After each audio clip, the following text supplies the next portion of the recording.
السلام عليكم ورحمة الله وبركاته. إن الحمد لله والصلاة والسلام على رسوله الأمين وعلى آله وصحبه أجمعين.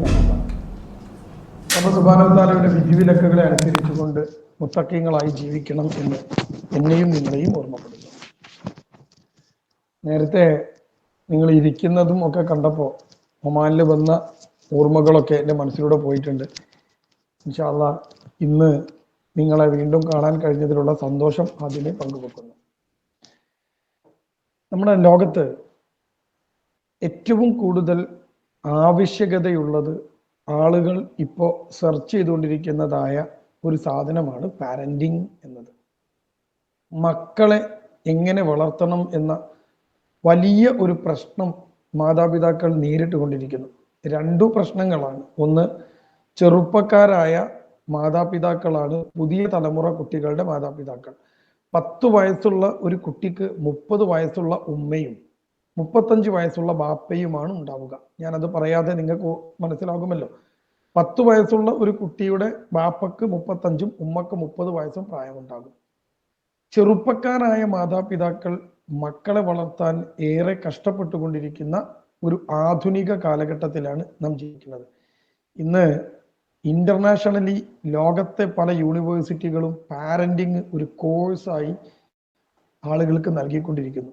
കാരണം അത്രക്ക് പ്രശ്നങ്ങളാണ് ലോകമാകമാനം കുട്ടികളെ വളർത്തുന്നതിൽ സംഭവിച്ചു കൊണ്ടിരിക്കുന്നത്. അത്രക്ക് പ്രശ്നങ്ങളാണ് ഈ മക്കൾ ഉണ്ടാക്കിക്കൊണ്ടിരിക്കുന്നത്.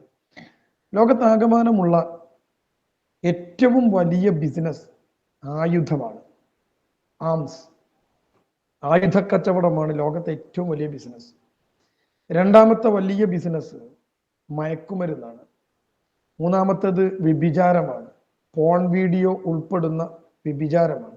ലോകത്തെ ഏറ്റവും ടോപ്പ് 3 ബിസിനസ്സസ് ആണ് ഞാനിപ്പോൾ പറഞ്ഞത്. 4ാം സ്ഥാനം മദ്യം ഉൾപ്പെടുന്ന അനുവദനീയമായ മയക്കുമരുന്നുകളാണ്. ചില രാജ്യങ്ങളിൽ കഞ്ചാവ് ഉൾപ്പെടെയുള്ള മയക്കുമരുന്നുകൾ അനുവദനീയമാണ്. അനുവദനീയ മയക്കുമരുന്നുകളുടെ കച്ചവടമാണ് 4ാം സ്ഥാനത്ത്. ലോകത്തെ ഏറ്റവും വലിയ ബിസിനസ് എല്ലാം അനിസ്ലാമിക രൂപത്തിലുള്ളതാണ് എന്ന് ഞാൻ പറഞ്ഞപ്പോൾ നിങ്ങൾക്ക് മനസ്സിലായി കാണും. ഇനി ഇപ്പൊ ലോകം അനുഭവിക്കുന്ന പ്രശ്നങ്ങളിൽ ഒന്ന്, ഈ ബിസിനസ്സുകളെല്ലാം ആളുകൾ ഇപ്പോൾ കരിയർമാരായിട്ട് ഉപയോഗിക്കുന്നത് മക്കളെയാണ്, കുട്ടികളെയാണ്. പല ലഹരിക്കടത്ത് കേസുകളിലും പ്രതികളാക്കപ്പെട്ടുകൊണ്ടിരിക്കുന്നത് മക്കളാണ്. 18 വയസ്സിന് താഴെയുള്ള കുട്ടി ഒരു കേസിൽ പിടിക്കപ്പെട്ടാൽ അവന് ശിക്ഷയില്ല. ഞാൻ അതൊന്നും പറയേണ്ട കാര്യമില്ല, നിങ്ങൾക്കറിയാം. അതുകൊണ്ട് ആ കേസ് തേഞ്ഞു മാഞ്ഞു പോകും. എല്ലാ കേസുകളിലും ഇപ്പോ ഈ കുട്ടികൾ ഇങ്ങനെ പ്രതികളായിക്കൊണ്ടിരിക്കുകയാണ്. ഞാൻ ജീവിക്കുന്ന കേരളത്തിലെ കോഴിക്കോടുള്ള കേസ് പറയാം. കസബ എന്ന് പറയുന്ന കോഴിക്കോട് പോലീസ് സ്റ്റേഷനിൽ ഇന്ന് ഈ ഒരു കൊല്ലത്തിനിടയിൽ എന്ന് പറഞ്ഞാൽ കൊറോണ കഴിഞ്ഞ് 2022 തുടങ്ങി 2023 വരെയുള്ള ഒരു കാലഘട്ടത്തിനകത്ത് കുട്ടികൾ പ്രതികളായ കേസുകൾ വന്നത് 300 ചില്ലുവാനുമാണ്. 300 ചില്ലുവാനം കേസ് ഒരു പോലീസ് സ്റ്റേഷൻ പരിധിയിൽ, അത് കോഴിക്കോട്ട് അങ്ങാടി ഉൾപ്പെടുന്ന പോലീസ് സ്റ്റേഷൻ പരിധിയിലുണ്ട്. ചിലതൊക്കെ എനിക്കറിയാം. 5 ലക്ഷം രൂപ ഉപ്പാന്റെ ജ്യേഷ്ഠൻ വീട് വിറ്റ് കൊണ്ടുവച്ച പണം തറവാട്ടിലെ അളമാറ തുറന്ന് 5 ലക്ഷം മോഷ്ടിച്ച ഒരു ചെറുക്കനെ എനിക്കറിയാം. അവനെതിരെ കേസെടുക്കാൻ പോലീസിന് വകുപ്പില്ല. ആ കേസ് മുന്നിൽ വന്ന് അവനോട് സംസാരിച്ചു നോക്കിയപ്പോൾ 5 ലക്ഷം രൂപ അവൻ 1,70,000 രൂപ 15 ദിവസം കൊണ്ട് അവൻ ചെലവാക്കിയിട്ടുണ്ട്. അവൻ മോഷ്ടിച്ച 5 ലക്ഷം രൂപയിൽ 3,30,000 രൂപ കണ്ടെടുത്തു, കിട്ടി. അതവൻ പലയിടങ്ങളിലായി ഇങ്ങനെ സൂക്ഷിച്ചു വെച്ചിട്ടുണ്ട്. വീടിന്റെ പല സ്ഥലങ്ങളിൽ, ആരെയും കണ്ടെത്താത്ത സ്ഥലത്ത് അവനിങ്ങനെ ചെറിയ ചെറിയ കെട്ടുകളായി പലയിടങ്ങളിലും സൂക്ഷിച്ചതാണ്. അതെല്ലാം പിടിച്ചു 3,30,000 രൂപ കിട്ടി. 1,70,000 രൂപ 15 ദിവസത്തിനുള്ളിൽ അവൻ ചെലവാക്കിയിരിക്കുന്നു. ഒരു 9ാം ക്ലാസ്സിൽ പഠിക്കുന്ന ആൺകുട്ടിയെ കുറിച്ചാണ് ഞാൻ ഈ പറയുന്നത്. 1,70,000 കാണാനില്ല. അവനോട് ചോദിച്ചപ്പോൾ അവൻ പറഞ്ഞു ഞാനത് ചെലവാക്കി എന്ന്. അങ്ങനെ ഒരു കൗൺസിലിങ്ങിന് ഇരുന്ന് ഒരു പേപ്പറും പേനയും മുന്നിൽ വെച്ച് ഈ ചെറുക്കൻ പണം എടുത്ത അന്ന് മുതൽ ചെലവാക്കിയ പണം ഞാനൊരു പേപ്പറിൽ ഇങ്ങനെ എഴുതി കൂട്ടാണ്. അത്ഭുതപ്പെട്ട് നിൽക്കാൻ ഞാൻ. കാരണം ഈ പണം കീശയിലിട്ടിട്ട് അവൻ പോകുന്നത് കോഴിക്കോട് ബീച്ചിലുള്ള ഗെയിമിംഗ് കേന്ദ്രത്തിലേക്കാണ്.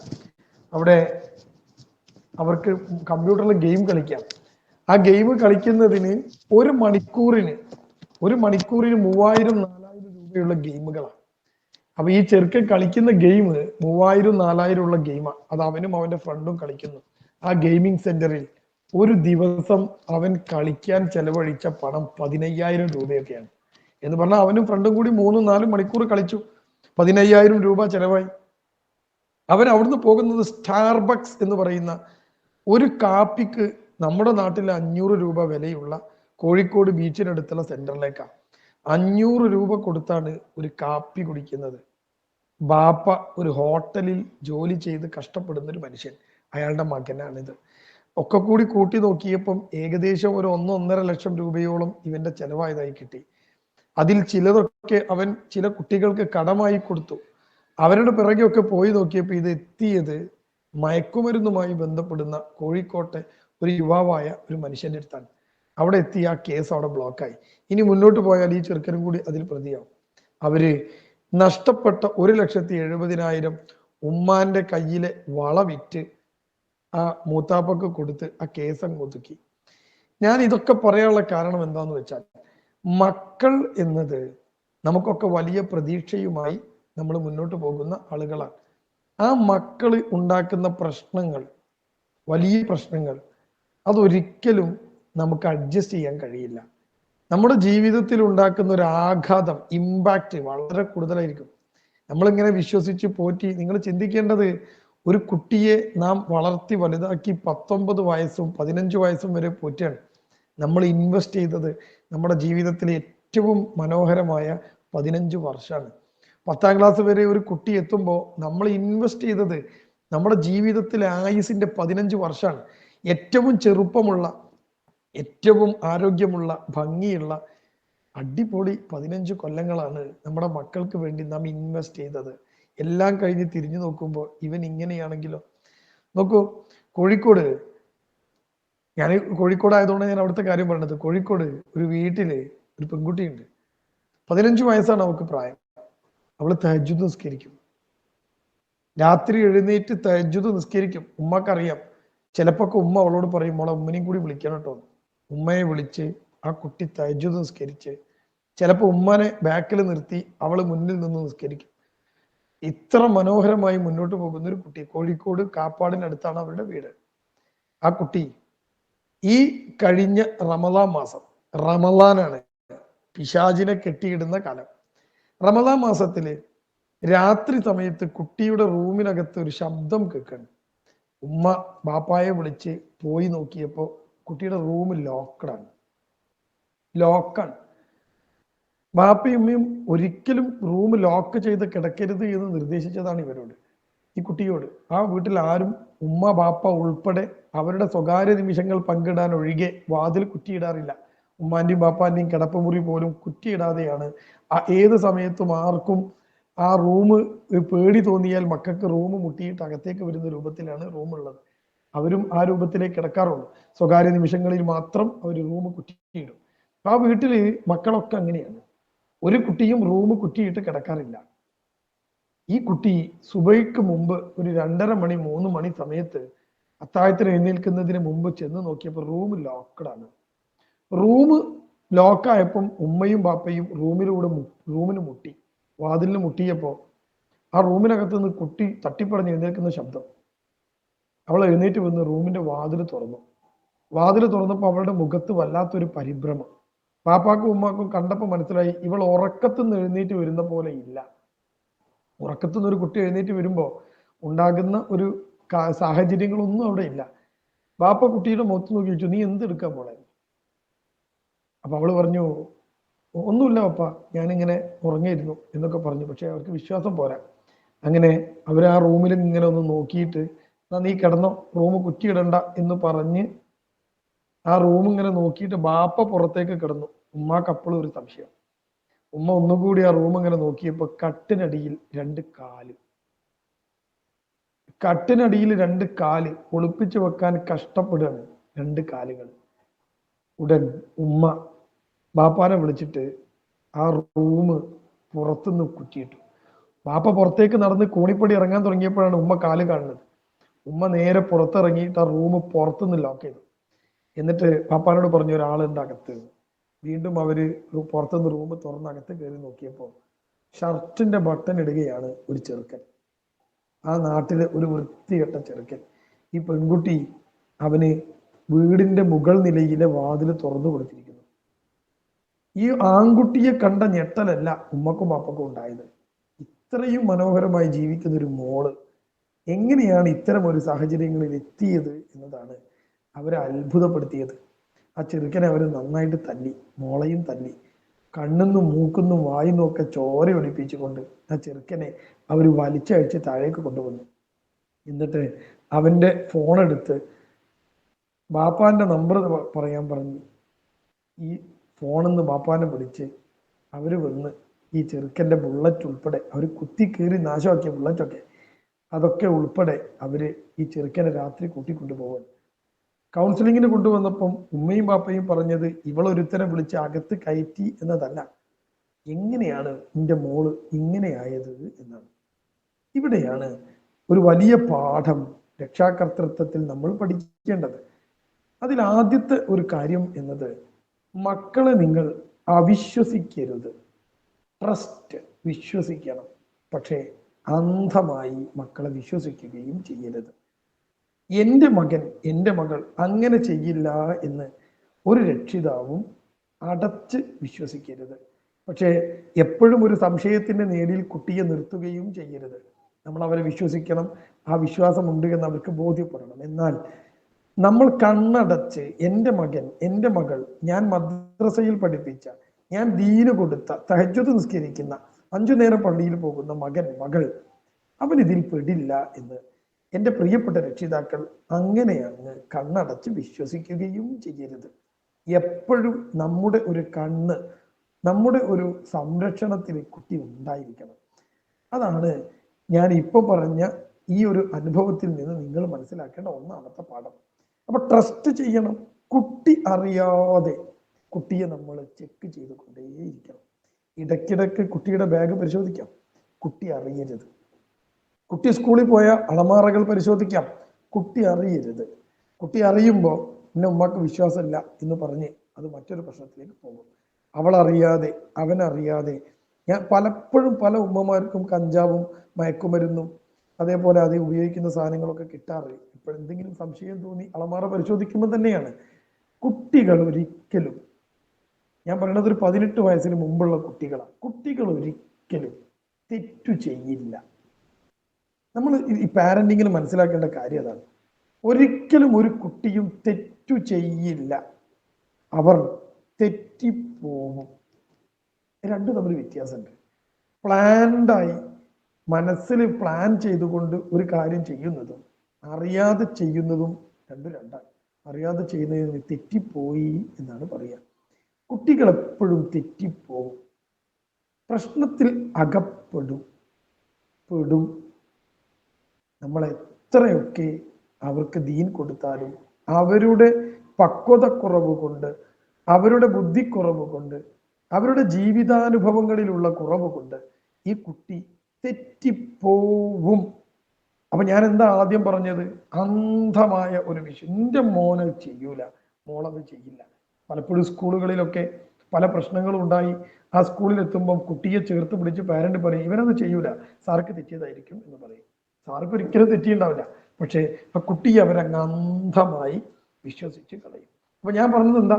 നിങ്ങൾ അവിശ്വസിക്കരുത് മക്കളെ, നമ്മുടെ മക്കളാണ്. പക്ഷെ അന്ധമായി അവരെ കണ്ണടച്ച് പറ്റില്ല എന്ന് വിശ്വസിക്കരുത്.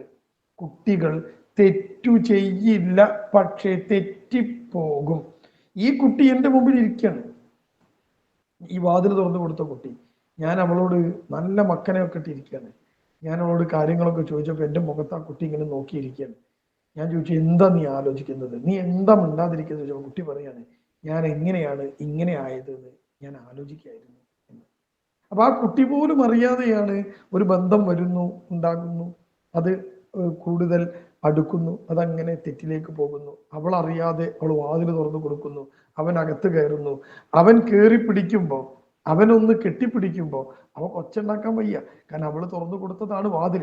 ഒച്ചുണ്ടാക്കി വീട്ടുകാർ വന്നാൽ അകത്ത് കിടന്നത് അവൾ തുറന്ന വാതിലൂടെ ആയതുകൊണ്ട് അവൾ പ്രതിയാവും. ആ കുട്ടി പിന്നെ അങ്ങനെ തെറ്റി തെറ്റി തെറ്റി പോയതാണ്.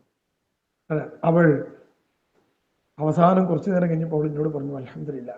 ഞാൻ ചോദിച്ചു അത് എന്തിനാണ് അൽഹംദുലില്ലാ? എൻ്റെ ഉമ്മയും ബാപ്പയും അത് കണ്ടുപിടിച്ചതുകൊണ്ട് അത് അവിടെ തീർന്നല്ലോ, അല്ലെങ്കിൽ എന്താകുമായിരുന്നു ഞാൻ ചിന്തിച്ചതാണ്. അപ്പൊ ഈ കുട്ടി ഇപ്പൊ നിൽക്കുന്നത്, അവളിങ്ങനെ വളരെ പ്ലാൻഡായി ഈ ചെറുക്കനകത്തേക്ക് വിളിച്ച് കയറ്റണം, എന്നിട്ട് ഒരു തെറ്റ് ചെയ്യണം, ഇങ്ങനെ ഒന്നുമുള്ള ഒരു പ്ലാനിങ്ങിലല്ല എൻ്റെ പ്രിയപ്പെട്ടവരെ മക്കൾ തെറ്റിപ്പോവുക എന്ന് നാം മനസ്സിലാക്കണം. അവിടെയാണ് ഞാൻ എൻ്റെ ഒന്നാമത്തെ കാര്യം പറഞ്ഞത്. നിങ്ങൾ അവരെ അവിശ്വസിക്കരുത്, പക്ഷേ അന്ധമായി കണ്ണടച്ച് വിശ്വസിച്ച് ഈ കുട്ടി ഇങ്ങനെയാകും എന്ന് കരുതരുത്. എപ്പോഴും ഒരു പരിശോധന, ഒരു ശ്രദ്ധ കുട്ടിയിൽ ഉണ്ടാകും. അതാണ് ഞാൻ നിങ്ങളോട് സൂചിപ്പിക്കുന്ന ഒന്നാമത്തെ കാര്യം. ചില ആളുകൾ, നമ്മുടെയൊക്കെ ജീവിതത്തിൽ ഒരു 40 വയസ്സൊക്കെ കഴിഞ്ഞ ആളുകൾ വർഷത്തിലൊരിക്കൽ നാട്ടിലൊക്കെ ലീവിന് വരുമ്പോൾ ഒരു ആശുപത്രിയിൽ ചെന്ന് മെഡിക്കൽ ചെക്കപ്പ് നടത്തുന്നത് ഞാൻ കണ്ടിട്ടുണ്ട്. 3500, 4000, 5000 ഒക്കെ രൂപ കൊടുത്ത് മൾട്ടി സ്പെഷ്യാലിറ്റി ഹോസ്പിറ്റലിൽ രാവിലെ 7 മണിക്ക് ചെല്ലും. എന്നിട്ട് ബ്ലഡ് കൊടുത്ത് ആ ബ്ലഡിന്റെ പരിശോധന മുതൽ സ്കാനിങ്ങും എക്സ്റേകളും ബ്ലഡ് ടെസ്റ്റുകളും ഒക്കെയായി വൈകുന്നേരം വരെ നീണ്ടു നിൽക്കുന്ന പല പരിശോധനകൾ. അവസാനം വൈകുന്നേരം അല്ലെങ്കിൽ ഉച്ചയ്ക്ക് ശേഷം ഒരു ജനറൽ മെഡിസിൻ ഡോക്ടർ ഇതെല്ലാം നോക്കിയിട്ട് പറയും, ഇതിൽ ചില ചില പ്രശ്നങ്ങൾ അവിടെയും ഇവിടെയൊക്കെ ഉണ്ട്. ഷുഗർ കഴിഞ്ഞ വർഷത്തേക്കാൾ അല്പം ഒന്ന് കൂടുന്നുണ്ട്, തടി ഒന്ന് ശ്രദ്ധിക്കണം, കൊളസ്ട്രോൾ ഒന്ന് നിങ്ങളെ ലെവൽ ഇത്തിരി വർദ്ധിക്കുന്നതായിട്ട് ഒരു ഇതിലുണ്ട് എന്നൊക്കെ പറഞ്ഞ് നമുക്ക് ഒരു മുൻകരുതൽ പറഞ്ഞു തരുന്നത് കാണാം. നമ്മൾക്ക് ഒരു അസുഖമില്ല, പക്ഷെ നമ്മൾ എന്തിനാണ് ഇങ്ങനെ ഒരു ടെസ്റ്റ് നടത്തിയത്? ഒരു പ്രശ്നം നമ്മുടെ ശരീരത്തിൽ ഉണ്ടാവാതിരിക്കാൻ. ഇതുപോലെയാവണം നമ്മുടെ പാരന്റിങ്ങിന്റെ സ്റ്റൈല്. ഒരു പ്രശ്നം വന്നിട്ട് നമുക്ക് പരിഹരിച്ചാൽ അപ്പോഴേക്ക് നമ്മുടെ പിടിയിൽ നിന്നൊക്കെ പോയിട്ടുണ്ടാവും. അപ്പൊ നമ്മുടെ പിടിയിൽ നിന്ന് നിൽക്കുന്ന കേസല്ല, പോയിട്ടുണ്ടാവും. അപ്പൊ ഒരു പ്രശ്നം വന്ന് ഇതിനെ പരിഹരിക്കുന്നതിനേക്കാൾ പ്രശ്നം വരുന്നതിന് മുമ്പേ നമ്മൾ ഇതിനെ ഒരു ശ്രദ്ധയോട് കൂടി കാണുക എന്ന് തന്നെയാണ്. അസുഖം വരുന്ന പോലെ തന്നെയാണ് മക്കളുടെ കാര്യവും എന്ന് നമ്മൾ മനസ്സിലാക്കണം. മക്കൾ, ഞാൻ എന്താ പറഞ്ഞത്, അവർ തെറ്റ് ചെയ്യൂല. വലിയ കുട്ടികൾ ചെയ്യും. 18 വയസ്സും പിന്നെ 19 വയസ്സും ഒക്കെ ഉള്ള കുട്ടി തെറ്റിപ്പോകും, തെറ്റിലേക്ക് പോകും. പക്ഷെ കുട്ടികൾ ഒരിക്കലും തെറ്റിപ്പോവുകയാണ് ചെയ്യുക. തെറ്റ് പ്ലാൻഡായിട്ട് ചെയ്യില്ല. 10ാം ക്ലാസ്സിൽ നിന്ന് ഭയങ്കരമായ ടെൻഷൻ അനുഭവിച്ച് അതുവരെ മിടുക്കിയായി 1ാം റാങ്കോട് കൂടി പഠിച്ച് 10ാം ക്ലാസ്സിലെ ക്വാർട്ടർലി പരീക്ഷ മുതൽ ബാക്കിലാവാൻ തുടങ്ങിയ UAE പഠിക്കുന്ന ഒരു പെൺകുട്ടി, അതുവരെ മിടുമിടുക്കിയായി റാങ്കോട് കൂടി പഠിച്ച കുട്ടി 10th ക്വാർട്ടർലി പരീക്ഷയ്ക്ക് ശേഷമാണ് മോശമാവാൻ തുടങ്ങുന്നത്. അപ്പോഴാണ് അവളുടെ പാരൻസ് സ്കൂളുമായി ബന്ധപ്പെട്ടത്. സ്കൂളുകാർ പറഞ്ഞു, ഇങ്ങനെ പോയാൽ 10th പരീക്ഷ ഞങ്ങൾക്ക് എഴുതിക്കാൻ ബുദ്ധിമുട്ടുണ്ട്, ഈ കുട്ടി തോറ്റുപോകും. ഓരോരോ പരീക്ഷയിലും ഇങ്ങനെ മാർക്ക് കുറഞ്ഞു കുറഞ്ഞു വരുമ്പോഴാണ് മാർച്ച് മാസത്തിൽ നടക്കുന്ന പരീക്ഷയ്ക്ക് മുമ്പ് ജനുവരി മാസത്തിൽ നടന്ന ഒരു പരീക്ഷയിൽ ആ കുട്ടി ചില വിഷയങ്ങൾക്ക് വലിയ മാർക്ക് കുറവുണ്ടായി. അങ്ങനെയാണ് സ്കൂളുകാർ പറഞ്ഞത് ഇവക്കൊരു കൗൺസിലിംഗ് കൊടുക്കണം എന്ന്. അങ്ങനെ ഒരു കൗൺസിലിങ്ങിന് വേണ്ടി ആ കുട്ടിയെ കൊണ്ടുവരികയാണ്. ലീവ് എടുത്ത് ഉമ്മയെ ഗൾഫിൽ നിർത്തി ബാപ്പ കൊണ്ടുവന്ന്, ഞാൻ ആ കുട്ടിയോട് എന്തു പറ്റി എന്ന ചോദ്യത്തിന് ആ കുട്ടി എൻ്റെ മുമ്പിലെ കടലാസിൽ ഒരു നമ്പർ എഴുതി തരികയാണ് ചെയ്തത്. ആ നമ്പർ നോക്കി ഞാൻ എന്താണ് മോളെ എന്ന് ചോദിച്ചപ്പോൾ അവൾ പറഞ്ഞു, ഇഫ് യു ഡോണ്ട് മൈൻഡ്, നിങ്ങൾക്ക് ആ നമ്പറിൽ ഒന്ന് വിളിക്കാൻ പറ്റുമോ? ഞാൻ പറഞ്ഞു, വിളിക്കാം. ഞാൻ എന്താ മോളെ പറയേണ്ടത്? കുറച്ചു നേരം ആലോചിച്ചിട്ട് അവൾ പറഞ്ഞു, ഫോൺ എടുത്താൽ എൻ്റെ കുറച്ച് ഫോട്ടോസ് അവൻ്റെ കയ്യിലുണ്ട്, അതൊന്ന് ഡിലീറ്റ് ചെയ്യാൻ വേണ്ടി പറയണം. എന്നാണ് കുട്ടി പറഞ്ഞ മറുപടി. എൻ്റെ ഫോട്ടോസ് അതിലുണ്ട്, അത് ഡിലീറ്റ് ചെയ്യാൻ വേണ്ടി പറയണം. ഇത് കേട്ടപ്പോൾ ഞാൻ ആ കുട്ടിയോട് ചോദിച്ചു, ഓക്കെ ഞാൻ വിളിക്കാം. ഞാൻ വിളിച്ചപ്പോൾ ആ നമ്പറിലേക്ക് ഫോൺ ലൈൻ കയറുന്ന പോലും ഇല്ല. ആ കുട്ടി UAE പഠിക്കുകയാണ്. ഈ ചെറുക്കനും UAE എന്ന് അവളോട് പറയണു, ആവാനാണ് സാധ്യത. അവൾ കണ്ടിട്ടില്ല അവനെ, ഓൺലൈൻ വഴിയുള്ള ബന്ധം. അവൻ നാട്ടില് കോഴിക്കോട് എവിടെയാണ് എന്ന് പറയുന്നു, മുക്കത്തിനടുത്ത് എവിടെയോ ആണ് എന്ന് പറയുന്നു. പക്ഷെ അവൾക്ക് ഉറപ്പൊന്നുമില്ല. അവൻ്റെ കയ്യിലെ ഫോട്ടോ, ഈ പെൺകുട്ടി ഡ്രസ് ഇടാത്ത ഫോട്ടോ അവൻ അയച്ചു കൊടുത്തിട്ടുണ്ട്. ഈ ചെറുക്കനുമായിട്ട് അവൾ ബന്ധം തുടങ്ങിയത് 7ാം ക്ലാസ്സിൽ നിന്നാണ്. 7ാം ക്ലാസ്സിൽ നിന്ന് തുടങ്ങിയ ബന്ധം ഇപ്പൊ 10ലെത്തി നിൽക്കുകയാണ്. 10ാം ക്ലാസ്സിലെ പരീക്ഷയ്ക്ക് മുമ്പ് ഈ കുട്ടി സ്കൂളിൽ CBSE ഇന്ത്യൻ സ്കൂളിൽ ഒരു ക്ലാസ് നടക്കുന്നത്.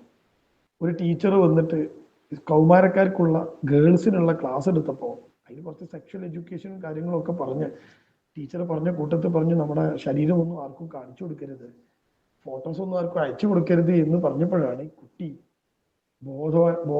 ബോധം വരുന്നത്, എന്താണ് ഞാൻ ചെയ്തത് എന്ന്. പിന്നീട് അതൊരു കുറ്റബോധമായപ്പോഴാണ് അവൾ പഠിപ്പിലൊക്കെ പിറകിലായത്. ഇപ്പോൾ അവൾക്കറിയാം അവളുടെ ഫോട്ടോ മിസ്യൂസ് ചെയ്യപ്പെടും എന്ന്. പക്ഷെ ആ കുട്ടി ചെയ്ത തെറ്റ് അവൾക്ക് ബോധ്യപ്പെട്ടു, അവൾക്ക് സങ്കടമുണ്ട്. പക്ഷെ അതിനൊരു പരിഹാരം എന്താ?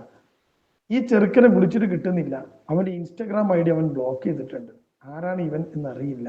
അറിയാത്ത ഒരു ചെറുക്കന് ഓൺലൈൻ വഴിയുള്ള ഒരു സൗഹൃദത്തിൽ ഈ കുട്ടി അയച്ചു കൊടുത്ത അവളുടെ ന്യൂഡ് ഫോട്ടോസ്. ഇനി എന്താ നമ്മൾ അവളെ ചെയ്യാൻ പറ്റില്ല എന്ന് നമ്മൾ ഒരുമിച്ച് ചിന്തിക്കണം. എങ്ങനെ ഈ കുട്ടിയെ സമാധാനപ്പെടുത്തുക? ചിലപ്പോൾ ചെയ്ത തെറ്റ് അള്ള പുറത്തേക്കാം. നമ്മൾ പ്രാർത്ഥിച്ചിട്ട് അവന്റെ കയ്യിലുള്ള ചിത്രം പടച്ചോൻ തന്നെ ഡിലീറ്റ് ചെയ്യുമെന്ന് നമുക്ക് വിശ്വസിക്കാം. പക്ഷെ നമുക്ക് ഉറപ്പിക്കാൻ പറ്റില്ലല്ലോ ആ ചിത്രം ഭാവിയിൽ എന്തെങ്കിലും പ്രശ്നമായിട്ട് പിന്നെ ഈ ചെറുക്കം വരുമോ എന്ന് നമുക്ക് എങ്ങനെ ഉറപ്പിക്കാൻ പറ്റുക? ഈ കുട്ടി എന്ത് ആലോചിച്ചാണ് ഈ കുട്ടി സങ്കടം പിന്നെ നിർത്തുക അല്ലെങ്കിൽ സമാധാനപ്പെടുക? ഇതാണ് നമ്മൾ രണ്ടാമതായിട്ട് നമ്മൾ മനസ്സിലാക്കേണ്ട പ്രധാനപ്പെട്ട കാര്യം. രണ്ടാമത്തെ കാര്യം എന്താ? കുട്ടി തെറ്റ് പ്ലാൻഡായി ചെയ്യില്ല, തെറ്റിപ്പോവും. അതുകൊണ്ട് സാഹചര്യം ശ്രദ്ധിക്കണം. കുട്ടി തെറ്റിപ്പോവാനുള്ള സാഹചര്യം ഒരുക്കി വെച്ചാൽ കുട്ടി തെറ്റും. സാഹചര്യം ഇല്ലാതാക്കലാണ് ഒരു കുട്ടി തെറ്റിപ്പോവാതിരിക്കാനുള്ള ഏറ്റവും എളുപ്പ വഴി. നമ്മൾ ഞാൻ ഒമാനിൽ വന്നതാണ്. ഞാൻ അവിടുന്ന് കുറേ കൗൺസിലിംഗ് കേസുകൾ അവിടെ ഞാൻ അറ്റൻഡ് ചെയ്തിട്ടുണ്ട്. ഒമാനിൽ സലാലയിലും സലാലയിലായിരുന്നു ഏറ്റവും മനോഹരമായ സ്ഥലം. അവിടെ ഞാൻ കേസുകൾ അറ്റൻഡ് ചെയ്തിട്ടുണ്ട്. ഒമാനിൽ അറ്റൻഡ് ചെയ്ത കേസുകളിൽ പ്രധാനപ്പെട്ട കേസുകളൊക്കെ ഉപ്പക്കും ഉമ്മക്കും ജോലിയുള്ള കേസുകളാണ്. ഉപ്പക്കും ജോലിയുണ്ട്, ഉമ്മക്കും ജോലിയുണ്ട്. ബാപ്പ രാവിലെ പോകും, ഉമ്മയും പോകും. കുട്ടിക്ക് രാവിലെ മുതൽ ഉച്ച വരെ മാത്രം സ്കൂള്. ഉച്ചക്ക് സ്കൂള് വിട്ട് വന്ന കുട്ടി താക്കോലെടുത്ത് താമസിക്കുന്ന ഫ്ലാറ്റ് തുറന്നകത്ത് കയറും. ഹൈ സ്പീഡ് ഇന്റർനെറ്റ് വീട്ടിലുണ്ട്. കുട്ടിക്ക് ടാബോ ഫോണോ ഉണ്ട്. എല്ലാ സംവിധാനവും ആ വീട്ടിലുണ്ട്. ബാപ്പയില്ല, ഉമ്മയില്ല, കുട്ടി ഒറ്റക്കാണ്. ചിലപ്പോ ഈ കുട്ടി 7ാം ക്ലാസ് പഠിക്കുന്ന കുട്ടിയുടെ അനിയൻ 4ാം ക്ലാസ് പഠിക്കുകയായിരിക്കും. അവൻ വീട്ടിലേക്ക് കയറിയ ഉടൻ എന്തെങ്കിലും ഭക്ഷണം കഴിച്ച് അവൻ കിടന്നുറങ്ങും. ഈ കുട്ടിക്ക് ഏറ്റവും പ്രധാനപ്പെട്ട ഒരു സമയം ഉമ്മ ജോലി കഴിഞ്ഞ് വരുന്ന 4 മണി വരെ, ബാപ്പയും ഉമ്മയും എത്തുന്ന 6 മണി വരെ, അതും അല്ലെങ്കിൽ ഒരു അരമണിക്കൂറോ 3/4 മണിക്കൂറോ എങ്കിലും ആ സമയം മതി നിങ്ങളുടെ കുട്ടി കേടുവന്ന് പോവാൻ. അപ്പോ ഈ കുട്ടികളെ ഇങ്ങനെ നിർത്തിപ്പോവാനുള്ള സാഹചര്യമുണ്ട്. അപ്പൊ നിങ്ങൾ ചോദിക്കും ഇതൊക്കെ നമ്മൾ എന്താ ചെയ്യാന്ന്? എനിക്കറിയില്ല, അതൊക്കെ നമ്മളുമായി ബന്ധപ്പെട്ട വിഷയങ്ങളാണ്. പക്ഷേ നിങ്ങൾ ആലോചിച്ച് നോക്കൂ, സത്യസന്ധമായിട്ട് നിങ്ങൾ ചിന്തിച്ചു നോക്കൂ. ഒരു മൊബൈൽ ഫോണ് നിങ്ങളുടെ കയ്യിലുണ്ട്, ആരും കാണുന്നില്ല എന്ന് തോന്നിയാൽ എത്ര ഈമാനുള്ള മനുഷ്യനും ചിലപ്പോൾ ഒരു സിനിമന്റെ ക്ലിപ്പോ അല്ലെങ്കിൽ ഒരു തമാശയോ ഒരു മ്യൂസിക്കോ കേൾക്കാറില്ലേ? നമ്മൾ നല്ല സിറാജുൽ ഇസ്ലാം ബാലുശ്ശേരിന്റെ പ്രസംഗമൊക്കെ ഇങ്ങനെ കേട്ടിട്ട് ചിലപ്പോൾ ഒന്ന് ഇങ്ങനെ സ്ക്രോൾ ചെയ്ത് നോക്കുമ്പോൾ അതിന്റെ അടിയിൽ വരുന്ന ഒരു കോമഡി നമ്മൾ കാണാറില്ലേ? തെറ്റാണ് അഭിനയം എന്നും തെറ്റാണ് സിനിമ എന്നും ചിലപ്പോ ഒക്കെ പ്രോപ്പർ ആയിട്ടുള്ള വസ്ത്രം പോലും ഇല്ലാത്ത ചില സിനിമാ ക്ലിപ്പുകൾ പോലും ആരും കാണൂല എന്ന് തോന്നുമ്പോൾ നമ്മൾ പോലും തെറ്റിപ്പോവാറില്ലേ? അപ്പൊ നമ്മുടെ മക്കളുടെ ഇത്ര ഈമാനില്ലാത്ത, ഇത്ര ബുദ്ധിയില്ലാത്ത, ഇത്ര പ്രായോഗികമായി ചിന്തിക്കാത്ത കുട്ടി തെറ്റിപ്പോവാൻ സാധ്യത വളരെ കൂടുതലാണ്. അതുകൊണ്ട് ഒന്നാമത്തെ കാര്യം ഞാൻ പറഞ്ഞു, തെറ്റ് അവർക്ക് പ്ലാൻഡ് അല്ല, തെറ്റിപ്പോവും. ശ്രദ്ധ വേണം. സാഹചര്യം ഒരുക്കി വെക്കരുത്. ആ സാഹചര്യം കുട്ടിയെ വല്ലാതെ നശിപ്പിച്ച് കളയും. ഞാനെല്ലാം ചിലതൊക്കെ കാണുന്ന അനുഭവത്തിൽ നിന്നാണ് ഞാൻ നിങ്ങളോട് പറഞ്ഞത്. കുട്ടി വീട്ടിൽ ഒറ്റക്കാവുക എന്നത് ഏറ്റവും നെഗറ്റീവായ ഒരു സിറ്റുവേഷനാണ്, സാഹചര്യമാണ്. അത് കുട്ടിക്ക് ഒരു എൻവയോൺമെന്റ് കൊടുക്കും തെറ്റിപ്പോവാൻ. പ്രത്യേകിച്ച് ഒറ്റക്കാവുകയും അവിടെ ഗാഡ്ജറ്റ് കുട്ടീൻ്റെ കയ്യിൽ ഉണ്ടാവുകയും ഇന്റർനെറ്റ് അവൈലബിൾ ആവുകയും ചെയ്യുമ്പോൾ ഉണ്ടാകുന്ന ഒരു പ്രശ്നമാണ് ചോദിക്കുന്നത്. നമുക്ക് പോലും ഈമാനുള്ള ഇത്രയും ഇസ്ലാമിക ബോധമുള്ള നമ്മൾ പോലും തെറ്റിപ്പോവാൻ സാധ്യമായ ഒരു സ്ഥലത്ത് കുട്ടി തെറ്റിപ്പോകും എന്ന് നമ്മൾ മനസ്സിലാക്കണം. അപ്പൊ ഞാൻ ഇത് ഇങ്ങനെ പറഞ്ഞത് ഒരു പാരന്റിങ്ങിന്റെ ക്ലാസ്സുകൾ കുറേ നമ്മൾ കേട്ടതാ. ആധുനിക കാലത്ത് നമ്മൾ എന്ത് ചെയ്യണം എന്നുള്ള ഒരു ചിന്തയും ചർച്ചയുമാണ് നമ്മൾ ചെയ്യേണ്ടത് എന്നതുകൊണ്ടാണ് ഞാൻ അതിനെ ഇങ്ങനെ പറഞ്ഞത്. അപ്പൊ ഇതാണ് അടുത്ത കാര്യം, സാഹചര്യം ഒരുക്കാതിരിക്കുക. ഇനി മൂന്നാമത്തെ ഒരു കാര്യം, മൂന്നാമത്തെ ഒരു പോയിന്റ് എന്നത് സാഹചര്യം ഒരുക്കുക എന്നതാണ്. ഞാൻ നേരത്തെ പറഞ്ഞു, കുട്ടി നശിക്കാനുള്ള സാഹചര്യം നിങ്ങൾ ഒരുക്കാതിരിക്കുക, കുട്ടി നന്നാവാനുള്ള ഒരു സാഹചര്യം നിങ്ങൾ ഒരുക്കുക. അതെന്താണ് ആ സാഹചര്യത്തിന്റെ പ്രത്യേകത? ഈ എപ്പോ കാണുമ്പോഴും നിസ്കരിച്ചോ, നോമ്പറ്റോ, ഖുർആൻ ഓതിയോ എന്ന ഒരു ചോദ്യം ദീനിനോട് കുട്ടിക്ക് ഒരു നെഗറ്റീവ് ആറ്റിറ്റ്യൂഡ് ഉണ്ടാക്കാൻ മാത്രമേ പിന്നെ അത് ഉപകാരപ്പെടും. കാണുമ്പോൾ ബാപ്പാക്ക് താടിയുണ്ട്, ബാപ്പ നിസ്കരിക്കും, കാണുമ്പോൾ നിസ്കരിച്ചാ, നോമ്പറ്റോ, കുട്ടിയോട് ഇത് മാത്രം ചോദിച്ചാൽ പോരാ. ഇത് കുറച്ച് ചോദിച്ചാൽ മതി, പക്ഷെ അത് ചോദിക്കണം. അതിൻ്റെ കൂടെ നിങ്ങൾ ഈ കുട്ടിയുമായി നന്നായി കമ്മ്യൂണിക്കേറ്റ് ചെയ്യുന്നുണ്ടെന്ന് ഉറപ്പ് വേണം. എല്ലാ കാര്യങ്ങളും ചോദിക്കുന്നതിന് കൂടെ ഇത് ചോദിക്കാൻ വേണ്ടി മാത്രം ഒരു ബാപ്പ, ഇതിങ്ങനെ പറയാൻ വേണ്ടി മാത്രം ഒരു ഉമ്മ. ദീൻ എന്നത് വല്ലാത്തൊരു കടുപ്പമുള്ളതായി കുട്ടിക്ക് തോന്നിയാൽ കുട്ടി അത് വിട്ടുകളയും. അത് ഈസി ആയിട്ട് കുട്ടിക്ക് ഫീൽ ചെയ്യണം. കുട്ടി മുന്നോട്ട് പോകാനുള്ള ഒരു സാഹചര്യം കുട്ടിക്ക് ഒരുക്കി വെക്കണം. അതിന് പറ്റിയ തരത്തിലേക്ക് ഈ ഒമാനിലും സൗദിയിലും ഒക്കെ ജീവിക്കുമ്പോൾ മാക്സിമം നമ്മൾ സേവ് ചെയ്യാൻ ശ്രമിക്കും. ഒരു വില്ല എടുത്ത് ജീവിക്കുന്നതിനേക്കാൾ എളുപ്പം ഒരു ഫ്ലാറ്റ് ആയിരിക്കും. ഫ്ലാറ്റ് തന്നെ ഏറ്റവും ചെലവ് കുറഞ്ഞ, സൗകര്യങ്ങൾ കുറഞ്ഞ ഫ്ലാറ്റിനായിരിക്കും പൈസ കുറവ്. അതായിരിക്കും നമ്മൾ പ്രിഫർ ചെയ്യുക. കാരണം നമുക്ക് മാക്സിമം ഏൺ ചെയ്യണം, സേവ് ചെയ്യണം, അല്ലെ? പക്ഷെ ഒരു വില്ല എടുത്താൽ ഉണ്ടാകുന്ന ഗുണം അല്പം കൂടി ഒരു മൂവ് ചെയ്യാനും കുട്ടിക്ക് കളിക്കാനുള്ള ഒരു സിറ്റുവേഷൻ, ഒരു സാഹചര്യം അവിടെ ഉണ്ടാകും. പക്ഷെ നമ്മൾ പ്രിഫർ ചെയ്യുക ഇതാണ്. എന്നിട്ട് ഫാമിലിയെ കൊണ്ടുവന്ന് അതിനകത്ത് ഇങ്ങനെ ഒരു ചെറിയ സ്പേസിനകത്ത് അടിച്ചൊതുക്കി വെക്കാൻ ശ്രമിക്കും. ആ കുട്ടിയുടെ എനർജി ബേൺ ചെയ്ത് കളയാനുള്ള ഒരു അവസ്ഥയും അവിടെ ഉണ്ടാവില്ല. ഒന്ന് കളിക്കാൻ പോകാൻ പറ്റില്ല. അപ്പൊ കുട്ടി ഗാഡ്ജറ്റിന്റെ ലോകത്തേക്ക് മടങ്ങും. അതിന് വേണ്ടത് എന്താ? നമ്മൾ വലിയ വില്ല എടുത്ത് ജീവിക്കുക പറ്റും എന്ന് തോന്നുന്നില്ല. അപ്പൊ എന്താ ചെയ്യേണ്ടത്? ബാപ്പ ഉമ്മ കുട്ടിക്ക് വേണ്ടി മാക്സിമം ടൈം സ്പെൻഡ് ചെയ്യണം. Maximum time. അതിന് പറയുന്ന പേര്, മക്കളും ഭാര്യയും ഭർത്താവും കുടുംബവും ഒന്നിച്ചിരിക്കുന്ന ഒരു ടൈമിന് പറയുന്ന പേരാണ് ക്വാളിറ്റി ടൈം എന്ന്, ഉത്കൃഷ്ട വേള എന്ന് മലയാളത്തിൽ പറയും. ഈ സാധനത്തിന്റെ അവൈലബിലിറ്റിയും ഡ്യൂറേഷനും കൂട്ടണം. നിങ്ങളും നിങ്ങളുടെ മക്കളും ഭാര്യയും ഭർത്താവും മക്കളും കൂടി ഒരുമിച്ചിരുന്ന് ഫോണില്ലാതെ ടാബില്ലാതെ സംസാരിക്കുന്ന സമയം കൂട്ടുക എന്നതാണ് ഇതിന്റെ ഒരു സാധനം. സംസാരം മാത്രം പോരാ, കുട്ടികൾ ഒന്നിച്ച് കളിക്കാനും. ഇപ്പൊ ഫോണിലൊക്കെ ധാരാളം കളികളുണ്ട്, മൾട്ടി പ്ലെയർ ഓൺലൈൻ ഗെയിമുകൾ അല്ലാതെ തന്നെ ചില കളികളൊക്കെ അങ്ങോട്ടും ഇങ്ങോട്ടും ഞെക്കുന്ന കാരം ബോർഡ് പോലെ അങ്ങോട്ടും ഇങ്ങോട്ടും അടിക്കുന്ന കളികളൊക്കെ ഉണ്ട്. ഉമ്മാക്ക് കൂടാം, ബാപ്പാക്ക് കൂടാം. ഇതൊന്നും ദീനല്ല, അതങ്ങനെയാണ് എന്നൊക്കെ പറഞ്ഞ് നമ്മളെല്ലാം കൂടി അങ്ങോട്ട് ഒഴിവാക്കുമ്പോൾ കുട്ടി ഇതിൽ നിന്നെല്ലാം വിട്ട് മറ്റൊരവസ്ഥയിലേക്ക്, ആ കുട്ടിക്ക് കംഫർട്ടബിൾ ആയ ഒരു അവസ്ഥയിലേക്ക് കുട്ടി പോകാനുള്ള സാധ്യതയുണ്ട്. ദീന് നമ്മൾ അതിനിടയിലൂടെ കൊടുക്കണം, അതൊരു ഹിക്മത്തോടെ കൊടുക്കണം. അതാണ് നമ്മൾ ചെയ്യേണ്ട ഒരു പണി. ഈ ഒമാനിലൊക്കെ ഉണ്ടായുള്ള ഒരു അവസ്ഥ അതാണ്. നമ്മൾ ഈ ചെറിയൊരു റൂമാണ്, എങ്ങോട്ട് തിരിഞ്ഞാലും ഈ മുഖങ്ങൾ ഇങ്ങനെ കാണണം. നിസ്കരിക്കും, നോമ്പൊലിക്കും, ഖുർആനോത്, അങ്ങനെ ഇങ്ങനെ മറ്റേത്, നിസ്കരിച്ചില്ലല്ലോ, കുറ്റപ്പെടുത്തലും പ്രശ്നങ്ങളാകുമ്പോൾ കുട്ടിക്ക് ഇത് മടുക്കും. കാരണം വേറൊരു ഒന്ന് അങ്ങോട്ടോ പോവാനോ ഒരു മാവിൻ്റെ തൊട്ട് പോയി ഇരിക്കാനോ ഒന്നും കഴിയില്ല. നമ്മുടെ നാട്ടിലൊക്കെ ദേഷ്യം പിടിച്ചാലൊന്ന് പുറത്തു പോയിട്ട് വരികയെങ്കിലും ചെയ്യാം, അവിടെ അതും കഴിയില്ല, അതിനും സ്പേസ് ഇല്ല. അപ്പൊ ഈ ഫ്രസ്ട്രേഷൻ മുഴുവൻ ഈ വീട്ടിൻ്റെ അകത്ത് ഒതുക്കേണ്ടി വരുമ്പോൾ ഇത് കുട്ടിയെയും നിങ്ങളെയും നശിപ്പിച്ച് കളയും. അതുകൊണ്ട് കുട്ടിക്ക് ഏറ്റവും കൺഡ്യൂസീവ് അറ്റ്മോസ്ഫിയർ നമ്മൾ വീട്ടിനകത്ത് ഒരുക്കി കൊടുക്കുക എന്നുള്ളതാണ്. അവരുടെ കൂടെ കളിക്കാൻ സമയം കണ്ടെത്തുക. മിക്കവാറും ഞാൻ ഈ ഒമാനിലൊക്കെ ഈ കൗൺസിലിങ്ങുമായിട്ടൊക്കെ ബന്ധപ്പെട്ടപ്പോൾ മനസ്സിലാക്കുന്ന സാധനം, ബാപ്പ ഓഫീസിൽ പോകും, എന്നിട്ട് വൈകുന്നേരം വരുമ്പോൾ ഓഫീസുമായിട്ട് വീട്ടിൽ വരും, ബാക്കി വർക്ക് വീട്ടിൽ നിന്നാണ്. അങ്ങനെ വീട്ടിലിരുന്ന് ഈ വർക്ക് മുഴുവൻ ചെയ്ത് ബാപ്പ അങ്ങനെ മുന്നോട്ട് പോകും. അപ്പൊ കുട്ടിക്ക് അവൈലബിൾ ആവുന്നില്ല. കുട്ടി കാണുന്നത് ഈ ബിസി ഷെഡ്യൂളാണ്. കുട്ടിയുടെ വഴി നോക്കും. എല്ലാം മാറ്റിവെച്ച് ആഴ്ചയിൽ ഒരിക്കലെങ്കിലും, ഞാൻ പ്രവാസികളോടാണ് പറയുന്നത്, ഒരു quality time full day spend ചെയ്യാൻ നമുക്ക് പറ്റണം.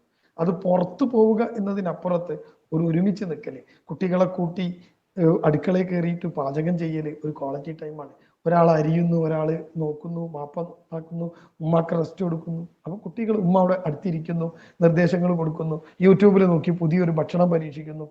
ഇതൊക്കെ നമ്മുടെ വീട്ടിനകത്ത് നമുക്ക് ചെയ്യാൻ പറ്റിയ ചെറിയ പണികളാണ്. ഒരു ദിവസം ഒഴിവ് കിട്ടുമ്പോഴേക്ക്, ഒരു വെള്ളിയാഴ്ച ഒഴിവ് കിട്ടുമ്പോഴേക്ക് അത് 11:30 വരെ കിടന്നുറങ്ങി, കുളിച്ചു മാറ്റി പള്ളിയിൽ വന്ന് ചോറ് തിന്ന് വീണ്ടും കിടന്നുറങ്ങി, ഇന്ന് റെസ്റ്റ് കിട്ടുക എന്നല്ല. ഇത് ഉറങ്ങി തീർത്ത് കഴിഞ്ഞാൽ ഈ മക്കളൊന്നും നന്നാവില്ല. അപ്പൊ നമ്മൾ ഇതിനൊക്കെയുള്ള ഒരു സമയം നമ്മൾ അതിനിടയിൽ ഉറങ്ങുകയും വേണം.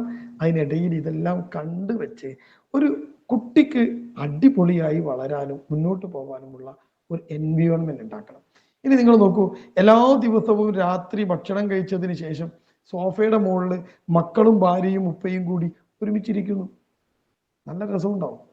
എന്നിട്ട് എന്നും ഒരുമിച്ചിരിക്കുമ്പോൾ നമ്മൾ സ്കൂളിലൊക്കെ കണ്ടല്ലോ നിങ്ങൾ, തോട്ട് ഓഫ് ദ ഡേ, ഒരു തോട്ട് ഓഫ് ദ ഡേ സ്കൂളിലുണ്ടാവും. എന്തെങ്കിലും ഒരു സാധനം അവതരിപ്പിക്കുക, കുട്ടിക്ക് തോന്നിയ ഒരു സാധനം അവതരിപ്പിക്കുക. നമുക്ക് എന്തുകൊണ്ടാ വീട്ടില് ഉമ്മയും ബാപ്പയും മക്കളും കൂടി തോട്ട് ഓഫ് ദ ഡേ അവതരിപ്പിക്കാം? എന്താ ബുദ്ധിമുട്ട്? ഏതെങ്കിലും 9 പഠിക്കുന്ന കുട്ടി അവളുടെ ഒരു തോട്ട് പറയട്ടെ. ഈ ഇന്ത്യയുടെ ജനാധിപത്യം ഒരു വലിയ പ്രശ്നമാണല്ലോപ്പാ, അതിപ്പോ അതിനേക്കാളും നല്ലത് രാജഭരണല്ലേ എന്നൊരു തോട്ട് കുട്ടി അവതരിപ്പിക്കട്ടെ, അതിന് മുകളിൽ ചർച്ച നടക്കട്ടെ. ഇതൊരു എൻവയോൺമെന്റ് ആണ്. ആ സമയത്ത് ബാപ്പ തോട്ട് ഓഫ് ദ ഡേ കഴിഞ്ഞു. ഈ സ്കൂളിൽ എന്താ ഉണ്ടാവുക? ഒരു പ്രാർത്ഥന ഉണ്ടാവും അല്ലെ? അതേപോലെ തോട്ട് ഓഫ് ദ ഡേ കഴിഞ്ഞാൽ ഇനി ഉപ്പ ഒരു ഹദീസ് വായിക്കാം, അർത്ഥം പറയാം, അല്ലെങ്കിൽ ഒരു ആയത്ത് ഉപ്പ നോദിയിട്ട് അതിന്റെ അർത്ഥം പറയാം. 5 മിനിറ്റ്, 1 മണിക്കൂറൊന്നും വേണ്ട. നാളെ മോൻ പറയണം, മറ്റന്നാൾ മോള് പറയണം, ഉമ്മ പറയും. അപ്പൊ എല്ലാവരും ഖുർആനായിട്ടൊക്കെ ഒരു ബന്ധം. ദീന് കൊണ്ട് നമ്മൾ കുടുംബം ഉണ്ടാക്കുക. ഇതിങ്ങനെ ദീൻ എന്ന് പറയുന്നത് ഇങ്ങനെ അടിച്ചേൽപ്പിക്കാനുള്ളതാണെന്നാ നിങ്ങളൊക്കെ വിചാരം? നമ്മൾക്ക് ഖുർആൻ ഇതാ, ഇതിലേക്ക് കുട്ടി അറിയാതെ ഇങ്ങനെ കൊണ്ടുപോകും. അതൊക്കെ ഒരു ഗെയിം പോലെ, ഒരു കളി പോലെ കുട്ടിയുടെ ജീവിതത്തിൽ ഒരു ഭാഗമായിട്ട് ഇങ്ങനെ മാറും. ഒരു 5 മിനിറ്റ് അത് കുട്ടി കേട്ടിരിക്കും. അത് പറയാൻ വേണ്ടിയിട്ട് കുട്ടി ഒന്ന് പ്രിപ്പയർ ചെയ്യും കേട്ടോ. അതിന്റെ കൂടെ തോട്ട് വരും, ഭൗതികത വരും, ചർച്ചകൾ വരും, ആപ്പിയമ്മയൊക്കെ കൂടിയിരിക്കും. രസകരമായ ഒരു അനുഭവമായിട്ട് മാറും ഈ കുടുംബം എന്നത്. ഇങ്ങനെയുള്ള ഒരു അവസ്ഥാവിശേഷം നമ്മുടെ ഗൾഫ് ജീവിക്കുന്ന, പ്രവാസ ലോകത്ത് ജീവിക്കുന്നവർ അവരുടെ വീടിനകത്ത് ഉണ്ടാക്കി വെക്കുമ്പോഴാണ് ആ ജീവിതത്തിൽ ഒരു രസം ഉണ്ടാകുക. നമ്മൾ പറഞ്ഞല്ലോ, നമ്മളൊക്കെ വിശ്വസിക്കുന്ന എത്രയോ കേസുകൾ, ഈ ഗൾഫിലൊക്കെ താമസിക്കുന്ന കുട്ടികൾ ഓൺലൈൻ വഴി ഉണ്ടാക്കിയ ബന്ധങ്ങൾ. എന്നിട്ട് ഞാൻ ഈ അടുത്ത് സ്ഥലത്തിന്റെ പേര് ബഹ്റൈൻ എന്ന് പറയുന്ന ഒരു സ്ഥലത്ത് പോയി. ബഹ്റൈനില് ഒരു മലയാള കുട്ടിയെ, കണ്ണൂർക്കാരൻ തലശ്ശേരിക്കാരൻ മറ്റുമാണ്, അവരുടെ കുട്ടിയെ കാണാനില്ല. ഞാൻ ബഹ്റൈനിൽ എത്തിയ ദിവസമാണ് കുട്ടിയെ കാണാതായത്. അപ്പൊ ഞാൻ വരുമ്പോഴും അവിടുത്തെ ഗ്രൂപ്പുകളിലൊക്കെ ഇങ്ങനെ വരുന്ന ഒരു കുട്ടിയെ കാണാനില്ല, ആരെയും കണ്ടുള്ളവർ പറയും. ബഹ്റൈൻ പോലീസിൽ അവർ വിവരം അറിയിച്ചു. ബഹ്റൈൻ എന്ന് പറയുന്നത് ഒരു ദ്വീപാണ്, ഐലൻഡാണ്, 4 ഭാഗവും വെള്ളമാണ്. പോലീസുകാർ പറഞ്ഞു പ്രശ്നമാക്കണ്ട, കുട്ടി ഇവിടെ ഉണ്ടാവും, പുറത്തേക്ക് പോകില്ല. പുറത്തേക്ക് പോകണമെങ്കിൽ എയർപോർട്ട് വഴി പോകണം, വേറൊരു വഴി അവിടെ ഇല്ല. പിന്നെ ഉള്ളത് റോഡാണ്, സൗദിയിലേക്കുള്ള റോഡാണ്. ആ റോഡിലും ആ റോഡ് വഴി പോകണമെങ്കിലും കുട്ടിയുടെ പാസ്പോർട്ടും കാര്യങ്ങളും സാധനങ്ങളും വേണം, അല്ലാതെ ബോർഡർ കിടക്കാൻ പറ്റില്ല. പാസ്പോർട്ട് വീട്ടിലുണ്ട്. അപ്പൊ കുട്ടി ഒരിക്കലും ബോർഡർ കടന്ന് പോയില്ല, കുട്ടി ഇതിനകത്തുണ്ട്. ചെറിയ രാജ്യമാണ് നമ്മുടെ ബഹ്റൈൻ. പോലീസുകാർ പറഞ്ഞു കുഴപ്പമില്ല, കുട്ടീൻ്റെ ഉള്ളിൽ അവിടെ ഉണ്ടാവും, നമുക്ക് കിട്ടും. അങ്ങനെ കുട്ടിക്കൊക്കെ അന്വേഷണമായി. ഞാൻ അവിടെ എത്തി, ഞാനൊരു ആഴ്ചത്തെ വിസിറ്റിന് പോയതാണ്. ഞാൻ അവിടെ എത്തി 3-ാമത്തെ ദിവസം ഈ കുട്ടിയെ കണ്ടുകെട്ടി. വേറെ ഏതോ ഒരു പെണ്ണ്, ഒരു ഉമ്മ കുട്ടിയെ സ്റ്റേഷനിൽ ഹാജരാക്കുക ചെയ്തത്. അപ്പോൾ പോലീസുകാരെ മൊഴിയെടുത്തു, പരിശോധിച്ചു, എന്തെങ്കിലും സംഭവിച്ചിട്ടുണ്ടോ എന്ന്. കുട്ടിക്ക് ഒരു 16 വയസ്സാണ് അവിടെ കുട്ടി. അപ്പോൾ ഈ കുട്ടി കുട്ടിയെ തിരിച്ചു കിട്ടി. പോലീസുകാർ ഉമ്മക്കൊപ്പൊക്കെ കൊടുത്തു. ആ കുട്ടിയെ കൊണ്ട് ഞാൻ അവിടെ ഉള്ളത് കൊണ്ട് അവർ എൻ്റെ അടുത്ത് കൗൺസിലിങ്ങിന് വരികയാണ്. മനസ്സിലായോ? ആ കുട്ടിക്ക് ഒരു പ്രേമുണ്ട്. നമ്മളൊക്കെ മനസ്സിലാക്കുന്നത് ഈ ഒമാനും ഖത്തറും കുവൈത്തും ഒക്കെ വളരെ സേഫാണ്. പ്രേമൊന്നും ഇവിടെ ഇവിടെ പെൺകുട്ടികളെ സ്കൂള്, ആൺകുട്ടികളെ സ്കൂള്, ആൺകുട്ടി പെൺകുട്ടി തമ്മിൽ ഇടകടലാനുള്ള യാതൊരു വഴിയും ഇവിടെ ഇല്ല. ഭയങ്കര സ്ട്രിക്റ്റ് ആണ്. ഇവിടെയാണ് സേഫ് നാട്ടിലേക്കാളും. നാട്ടിൽ കള്ളും കഞ്ചാവും ആണും പെണ്ണും കൂടലും ചേരലും LGBTQIA++ ഒക്കെ. അപ്പൊ ഇതാണ് നല്ലത് എന്ന് പിന്നെ നമുക്ക് തോന്നുന്നുണ്ട് അല്ലേ? പക്ഷെ നമ്മൾ ഇതിൽ മനസ്സിലാക്കേണ്ട ഏറ്റവും പ്രധാനപ്പെട്ട ഒരു വിഷയം, ഇന്ന് പ്രേമം എന്ന് പറയുന്ന ഒരു സാധനം ഉള്ളത് ഓൺലൈൻ വഴിയാണ്. അത് ഓൺലൈനിൽ വരുന്ന സാധനമാണ്. ഇൻസ്റ്റഗ്രാമും ഫേസ്ബുക്കും ഷെയർ ചാറ്റും ഒക്കെ ഉള്ളിടത്തോളം കാലം അതിന് രാജ്യങ്ങളുടെ ബൗണ്ടറി ഒന്നും അതിന് പ്രശ്നമില്ല. അത് നമ്മൾ മനസ്സിലാക്കിക്കൊണ്ട് നമ്മൾ നമ്മുടെ മക്കൾക്ക് നമ്മുടെ വീട്ടിലേക്ക്, ഞാൻ പറഞ്ഞ കുറച്ച് കാര്യങ്ങളുണ്ട്, ഇപ്പം പരത്തി പറയാനും നീട്ടി പറയാനും ഒരു ഓൺലൈനിൽ സമയമില്ലല്ലോ. ആ കാര്യങ്ങളൊക്കെ നിങ്ങൾ മനസ്സിൽ വെച്ചുകൊണ്ട് ഏറ്റവും ബുദ്ധിപരമായ ഒരു തീരുമാനം, ഒരു ചേഞ്ച് നിങ്ങളുടെ മക്കളിൽ ഉണ്ടാവണം. നമ്മുടെ കുട്ടി ഇവിടെ സേഫാണ്, ഒന്നും സംഭവിക്കില്ല എന്നൊന്നും വിചാരിക്കരുത്. നമ്മളെത്ര ശക്തമായി അടച്ച് കുറ്റിയിട്ടാലും ഫേസ്ബുക്കിൻ്റെ ഇൻസ്റ്റഗ്രാമിൻ്റെ ഷെയർ ചാറ്റിൻ്റെ വാതിൽ തുറന്ന് പലരും നമ്മുടെ കുട്ടിയുടെ റൂമിലേക്ക് വരും. അതുകൊണ്ട് വാതിലും ജനലും ഇല്ലാത്ത ഒരു ലോകമാണ് ഗ്ലോബലൈസ്ഡ് IT-യുടെ ലോകം. ആ ലോകത്ത് നമ്മൾ വിചാരിക്കുന്ന പോലെ കാര്യങ്ങൾ സംഭവിച്ചു കൊള്ളണമെന്നില്ല. ചേർത്ത് പിടിച്ചുകൊണ്ട് കുട്ടിയുടെ മുഖം നോക്കിയാൽ അകത്ത് എന്തുണ്ട് എന്ന് മനസ്സിലാക്കുന്ന തരത്തിലേക്കുള്ള ഒരു അടുപ്പവും ബന്ധവും, നമ്മൾ ഈ കഷ്ടപ്പെടുന്നതും ബുദ്ധിമുട്ടുന്നതും ഈ പ്രവാസവും ഒക്കെ നമ്മുടെ മക്കൾക്ക് വേണ്ടിയാണ് എന്ന് നിങ്ങൾക്കറിയാം എങ്കിൽ ആ മക്കള് നാശമാവാതെ ഇതിനിടയിലൂടെ മുന്നോട്ട് പോകാനുള്ള വഴി നിങ്ങൾ തേടുകയും വേണം. ഒരൊറ്റ കാര്യം കൂടി പറഞ്ഞ് ഞാൻ നിർത്തുകയാണ്. അത് ദീന് കൊടുക്കലാണ്. അതിങ്ങനെ അടിച്ച് ഏൽപ്പിക്കലല്ല, എൻഫോഴ്സ്മെന്റ് അല്ല, അവയർനെസ് ആണ്. അകത്തേക്ക് ഇങ്ങനെ വളരെ തുള്ളി തുള്ളിയായി തേൻ തുള്ളി പോലെ ദീനിട്ട് കൊടുക്കലാണ്. അതിന് മദ്രസകൾ ശക്തമാവണം, CRE പോലെയുള്ള സംവിധാനങ്ങൾ ഉണ്ടാവണം. ഇടയ്ക്കിടയ്ക്ക് കുട്ടിയെ ഓർമ്മിപ്പിച്ചു കൊണ്ടിരിക്കണം. ഒരിക്കലും പാരൻസിന് കഴിയില്ല. അപ്പൊ മദ്രസ സംവിധാനം അതിശക്തമായിട്ട് നിലനിൽക്കണം. ദീന് ഈ ഞാൻ ഒറ്റക്കാണെങ്കിലും എൻ്റെ ബാപ്പയും ഉമ്മയും കാണാത്ത, മാഷന്മാരും നാട്ടുകാരും കാണാത്ത ഒരു കുളിമുറിക്കകത്ത് അടച്ച് ഞാൻ ഒറ്റക്കാണെങ്കിലും എൻ്റെ റബ്ബ് എന്നെ കാണുന്നുണ്ട് എന്നൊരു ബോധം ഒരു കുട്ടിയിൽ ഉണ്ടാക്കലാണ് ഈ കുട്ടി തെറ്റിപ്പോവാതിരിക്കാനുള്ള മാർഗം. അല്ലെങ്കിൽ പാപ്പയും ഉമ്മയും കാണൂല എന്ന ഒരു അവസ്ഥ എത്തുമ്പോൾ കുട്ടി തെറ്റിപ്പോകും. ആ ബോധം ഉണ്ടാക്കാനാണ് മദ്രസകൾ, ആ ബോധം ഉണ്ടാക്കലാണ് ദീൻ എന്ന് പറയുന്നത്, ആ ബോധം ഉണ്ടാക്കലാണ് ക്യാമ്പുകൾ എന്നത്. അപ്പൊ കുട്ടിക്ക് വീട്ടിനകത്ത് നിന്ന് ഇങ്ങനെ വെറുപ്പിക്കുന്ന രൂപത്തിലേക്ക് ഇത് കൊടുക്കാതെ മദ്രസകളിലേക്കും ക്യാമ്പുകളിലേക്കും ഒക്കെ ഈ കുട്ടികളെ മനോഹരമായിട്ട് പറഞ്ഞയക്കുകയും ഒരു ബന്ധമുണ്ടാക്കുകയും വളരെ മധുരത്തോടെ പാൽപ്പായസം പോലെ ദീന് അകത്തേക്ക് ഇട്ട് കൊടുക്കാൻ ശ്രമിക്കുകയും ചെയ്യുമ്പോൾ ഒരു പരിധി വരെയൊക്കെ ഈ കുട്ടികളുടെ പ്രശ്നങ്ങളിൽ നിന്ന് നമുക്ക് രക്ഷപ്പെടാം എന്ന് തോന്നുന്നു. ഇൻഷാ അല്ലാഹ് പിന്നീട് എപ്പോഴെങ്കിലും ബാക്കി കാര്യങ്ങളെക്കുറിച്ച് നമുക്ക് വിശദമായി സംസാരിക്കാം. ഇപ്പോൾ സമയം അനുവദിക്കുന്നില്ല, നിങ്ങളും ലേറ്റ് ആവും, നിങ്ങളുടെ നിസ്കാരവും ഒക്കെ പ്രശ്നമാവും. അതുകൊണ്ട് ഞാൻ ഒരു അർദ്ധവിരാമം ഇടുകയാണ്. ഇതുമായി ബന്ധപ്പെട്ട് എന്തെങ്കിലും സംശയങ്ങളോ ചോദ്യങ്ങളോ ഉണ്ടെങ്കിൽ ഇൻഷാ അല്ലാഹ് ഒരു അല്പസമയം കൂടി നമുക്ക് ചെലവാക്കാം എന്ന് തോന്നുന്നു.